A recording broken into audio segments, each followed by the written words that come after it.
Hi everyone, welcome to episode 63 of our weekly CRICKETher Vodcast, and we're delighted to be here on the first day of the 2021 Rachael Heyhoe Flint Trophy here at the Aegeus Bowl for Vipers, da-da, against Lightning, da-da. So we're officially balancing each other out with the shirts, aren't we, Sid? Absolutely, completely neutral here. Okay, we'll move on to think about the Rachael Heyhoe Flint Trophy in a bit more detail in a minute. But first up, a quick mention for the Ireland v Scotland series that's been going on this week. We've been really enjoying the live streams of those games. And ultimately, it finished with a 3-1 series victory to Ireland. And you actually predicted a 3-1 series win, didn't you, Sid? I did. I didn't predict it to Ireland, though. I predicted it to Scotland. But before we get on to the actual games, I just want to talk a little bit about the live stream, because the live stream was fantastic, and it really shows what you can do. And you know, I don't think Cricket Ireland spent a huge amount of money on it, but they had multiple cameras, they had full commentary, and that meant that you could really enjoy the game.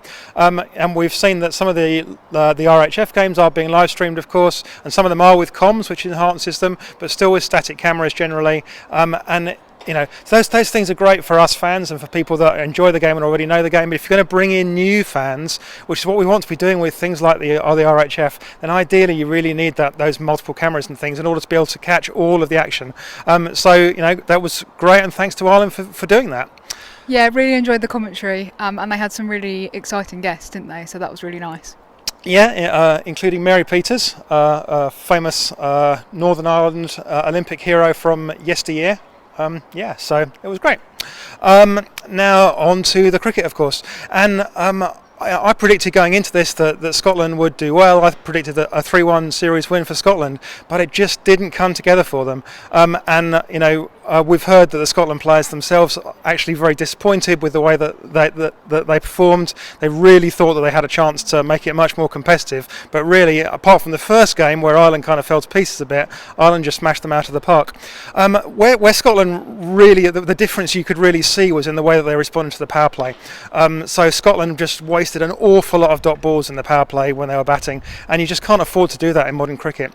It's actually kind of interesting because you only have to go back like 7 or 8 years to look at the women's game and to see when the power play wasn't really a power play. If you looked at international games played 7-8 years ago and longer ago than that, what would often happen in the power play is because you got fielders in and players that were not playing powerfully and were not used to playing over the top, what would happen is that they would just there was quite a tight circle. Players would just play it to the circle, and it would become, you know, nerdling and trying to, you know, maybe get the odd single. But of course, if you've got loads of players in, even getting singles is difficult. And that was exactly the kind of game Scotland were playing. So with the fielders in, they weren't playing over the top, and therefore they weren't able to even get singles. And in T20 cricket, you know, these days, you need to be able to run those singles even if you can't find the boundary. That's been a huge push from England in recent years, and one of the things that's contributed to England doing well in 2020 cricket is running hard, getting the ball over the top, run hard, get those singles even in the power play. The power play doesn't know everything has to go over the boundary to make it count, and that's what Ireland were able to do and Scotland weren't. But that's some stuff to work on for Scotland, and I know that, you know, from talking to people, that they will be working on that,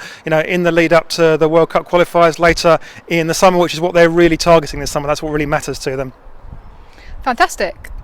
Well, yeah, we really enjoyed those games, and hopefully we might be able to see some of the qualifiers on a live stream, if not necessarily in person, given that we've got a very frantic summer of cricket ahead of us.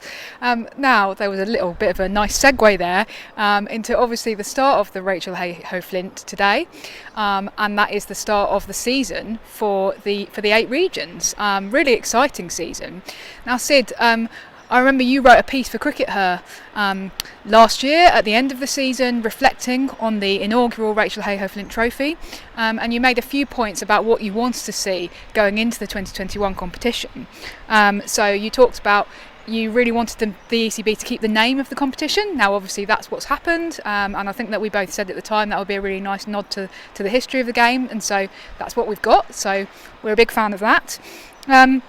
He talks about first-class pitches being used last summer, and that being quite a novel thing for women's domestic cricket, and obviously here we are back at the Aegeus, and I think pretty much all of the matches, definitely the ones that we've got confirmed venues for, are going to be at first class ground, so you must feel positively about that. Yeah, definitely. I mean, I think the retaining the name of the Rachael Heyhoe Flint Trophy was just important because it had real marketing cut through. I think that it was such a successful competition last year, and it in no time at all suddenly like everybody everywhere was aware of it, and people were aware of it in Australia and India and all over the shop.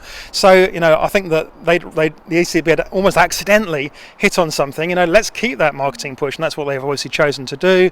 I think that we've mentioned before, and you've said before, Raf, that probably they'll bring in a commercial partner, hopefully for the T20 competition. They notably haven't named the T20 competition yet, so it'll probably be the second-hand cars T20 competition. But the Rachael Heyhoe Flint is still going to be the moniker of the key kind of. There's going to be the prestige domestic trophy going forwards.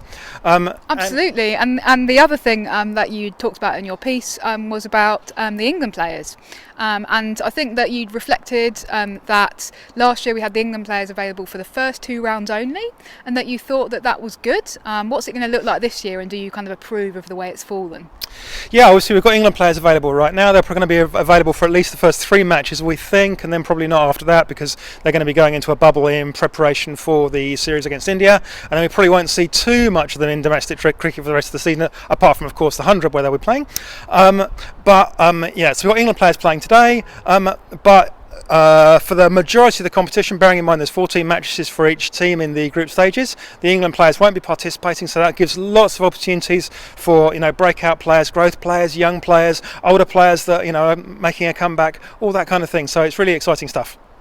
And lastly, the format has changed substantially from last year, when it was obviously 2 regional groups, North and South, and that was done, I think, largely for COVID reasons, because it was to try and minimise the travel for the players. But this year, in the 50-over competition, we have got all of the teams playing each other. I'm guessing that you probably approve of that?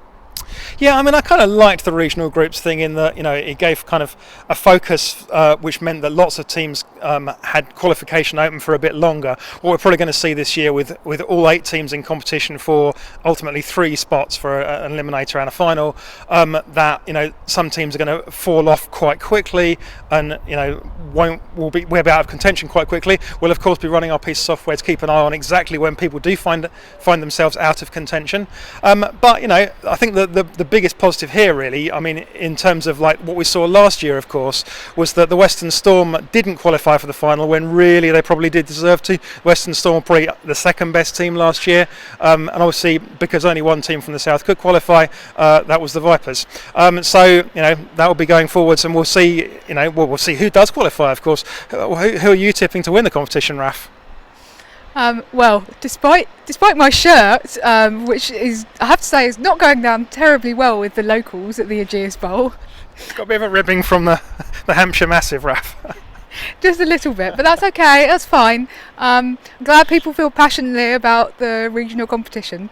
I think what I would say is that obviously Southern Vipers are a very strong team, but if I was going to talk about who might give them a run for their money, I would probably have to plump for Western Storm. You've just talked about them as being the probably kind of unlucky to have reached the final last year because of the way that the groups fell. And then they've obviously got a very similar looking squad this time around, and they actually have got a bit of a built-in advantage, arguably. They've got 6 professionals instead of 5, and that really matters, and we'll see just how much it matters, I think, over the coming weeks. Now, Sid, your allegiance may be slightly obvious.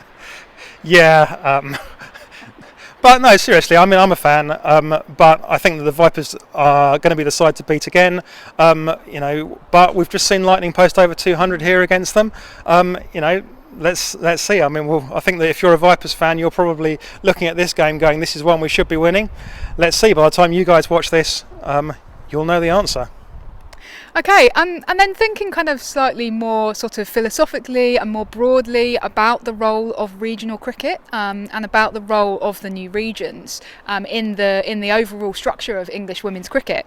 There was a really interesting thread posted by Laura McLeod, who's obviously the regional director for the Central Sparks, and I think this was posted either earlier today or yesterday, and she says, hopes for season 2 of the Rachael Heyhoe Flint Trophy. 1. Collectively, we'll move the game forwards with skill and power with the bat, control and guise with the ball, agility and anticipation in the field, and critical movement control. So there's some kind of cricketing stuff going on there. But then there are a couple of follow-up tweets. She says, other hopes, collectively we will inspire more people, male and female, to step over that boundary rope and enjoy playing as much as we do. Not at the actual games, guys. You're not allowed to step over the boundary rope at games. COVID. 3. Collectively, we will attract more spectators, followers and commentators who appreciate and celebrate our version of our great game. It's a lovely thread and she's expressed that really eloquently. Do you think that she's right that actually what we're doing with the RHF and the regional structure more generally is something bigger than just about being what's played on the cricket pitch? Yeah, absolutely. It was kind of interesting when the ECB first kind of proposed this regional thing. There was very much an emphasis on that this was a sort of a background competition, if you like. Obviously, the 100 is the big thing, and it remains the big thing, and that's where an awful lot of investment is going. But initially, when the ECB talked about it, for instance, they talked about no marketing money for the regional competition. It's a focus on developing players and all that kind of thing. But what we've seen actually is that if you give regions, some budget and tell them to set up a team, then they're actually going to care about it and they're going to promote it. So you give the Southern Vipers some money and they set up a team and they want people to come and see them, so they're going to make an effort to market their game. There are t-shirts on sale. You can get this season's replica shirt from the shop. You can get a Southern Vipers face mask. I was kind of tempted, so I think that kind of the effort that's being made by the regions to promote these games is really great, and we've got like 200 or 300 people here today. It's nothing like full, but that's a hell of a lot more people than we'd have ever got to a county game.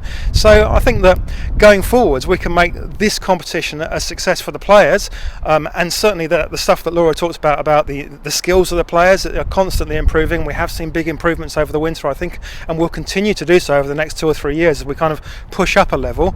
But also in terms of like building a competition that the fans are attached to and that love, and hopefully we can take that forward. And I think that's really important for the game, to have a domestic competition that the fans love. Fantastic. Yeah, I think that's a pretty good point to end on. Very well summed up there. Thank you, Sid. Thanks everyone for tuning in. We need to go and get back into the press box and watch the second half of this game, and we'll see who triumphs, whose t-shirt is the winner at the end of the day. See you next week. Bye. Bye.